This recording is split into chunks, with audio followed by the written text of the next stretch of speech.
Mala yo kon del ner ka mala ka chur kwan ye chu wenda moro ndi bit kak chul ka bela. Kon ne ulu ne jam ka jen chang wala ka ko bu kon wad kun keriet ko del kro tien.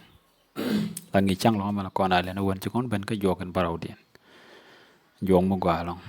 Jok ka ki lat lenga. Ki lang malar ke joj. Ya gwad me chukon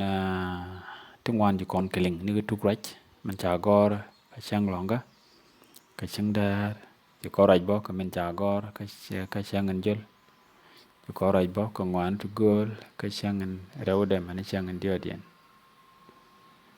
are joga ma baraw dien me gor ko no ko raj ke kuilanga ka den cha gwira gwa manyam alang gwa mi bej lang mo shawa kan ke me chalat ai laija kana ana rewde ka ne ya kan la news langa ramanyam ko ni yesu ram rewde Daniel men jak den o ya tinni dangwan ka kuilanga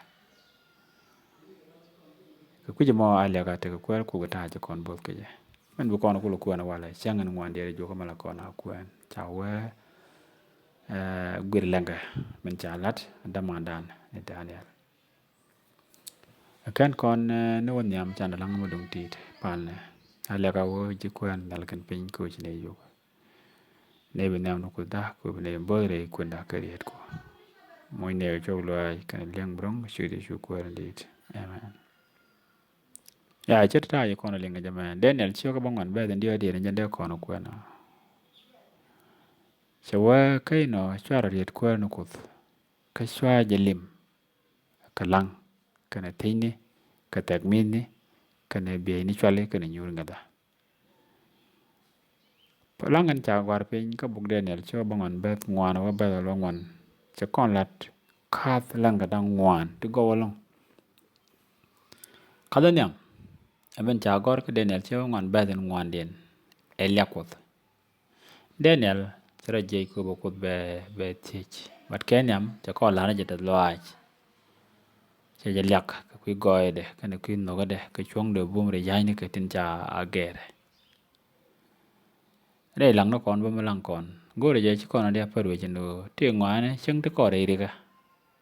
chi kon dia paru je no to ngwane tin de kon ngut ler kon ku te loi kui dien ni ngwad cha kon bo ke je chuang de kon de loi te loi ke je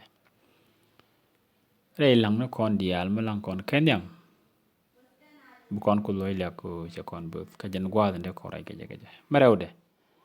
tiech ka Daniel cho ngon be wel ba kelo be wel ba ngon de Daniel tin gore tieje ka ku ide ka ne ku ne ko kien cha ga war pin cha ko tiech ka ngane to ngwan pala ga dueri yin ke ka ne ne ko kien mana kam na ra de riga point de ka ne ku ne ko gwa ngor ko no tie gon ku gore bu kon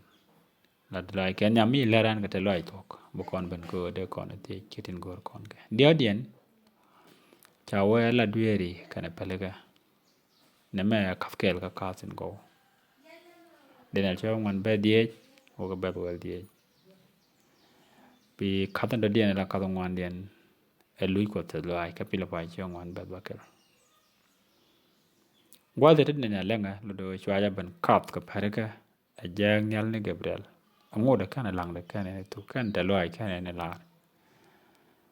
kan kap lenga de ne go kana lo kon o de kon ka de la re lenga gwa de kon tin karo man re ne dia chet ke ta anda an jwer galat ke je kana pale ke dwere jaga matin ngwa de me joy ke de ga dil re lenga me lang kon gure me ke guru ngwa na karo ke jentur na lo ko kon long ko de kon widariet ka lang gwa lang melet lang mutok de kon dariet ka kut ko bo kon gang ka ngwa na tin ko kien tin char kon ke chet ke kwa kon gor kon la dien chi kon ga bichara bi ke cher tin gor kon ga cher ga me la rana gor bo ko tu ko kwa ka ba le ba ka dilo ngane te ngai kon e ri kon dan ko ke alak te ko che kon bu re ko da Ano ya laka ko bu kon chang la bu kon gor kana ngan dal chanyel te la kwike dangwan de kon ku lu yak de kon der kon de kon galat de kon te je man gor kon ka de kon loy te loy ko la ne meje ne chala daniel ka jen tura man gor ka ba tu ko su go de kon gor ande bu kwer ke la kon de alta cha pal bengi pal ne